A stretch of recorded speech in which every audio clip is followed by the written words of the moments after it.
Hi, Hello. everyone. So today is a really special day. It's What? our book birthday. That's right. So I know this is the moment that you've all been waiting for. Our book is being released today. So we thought as a special treat that we would read a passage from the book. Sounds good. Okay. So, in this section of the book, it's called Acknowledging Your Protector Parts.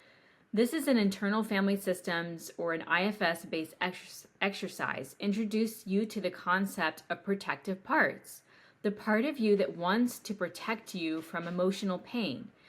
It will give you an opportunity to explore and get to know these parts, which you may have not been aware of yet. Some protective parts are more reactive in how they protect you from pain. For example, numbing, dissociation, binging, or self harm, while other protective parts try to head off potential pain, such as perfectionism, controlling, or overworking.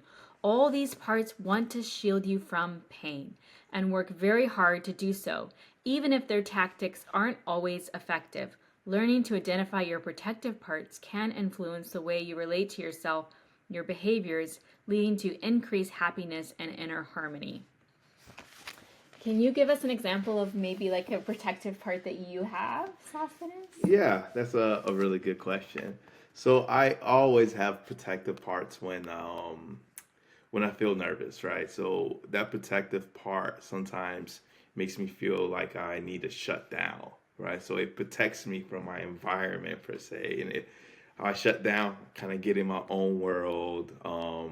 And then I guess another protective part when I'm trying to make sense of things, I tend to like intellectualize it and remove myself emotionally from it.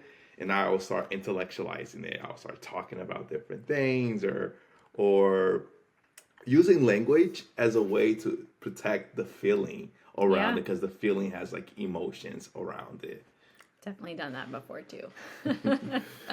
Yeah, so that's a great example. And again, it's really to kind of really explore and get to know more of your own system. Like for me, I definitely have a protective part that is kind of more focused with perfectionism, right? It wants things to go smoothly. Sometimes it can show up really strong, and to make sure there are no errors or mistakes or no conflicts. So I think it can be really helpful for us to really Mhm. get to know some of these protective parts and ultimately that they have an intention to protect us from pain. Yeah, and I will add the reason this has to do with like childhood trauma, right? These protective parts usually are birthed out of these trauma, right? Out of these wounds, and then these protective parts sort of show up, right? For me, let's say like the intellectualism, right? It shows up as a way to cover up that wound, right? Mm-hmm. That younger child in me that feels hurt and wounded. So this part will show up to try to shield it, right? So this is what has to do with the overcoming childhood trauma, right? So this is how our protective parts, our parts, we have all different parts, right? It's not just one that shows up in a way to try to protect our wounds, right? They play a role, and once we get to know them, we're finally able to sort of go to the place that needs to be healed, right? The Mm-hmm. wounded areas as well. So the book is out now, wherever books are sold. So go out and get it. Yeah, so go check it out. And we would love to hear from you all what your thoughts are about the book.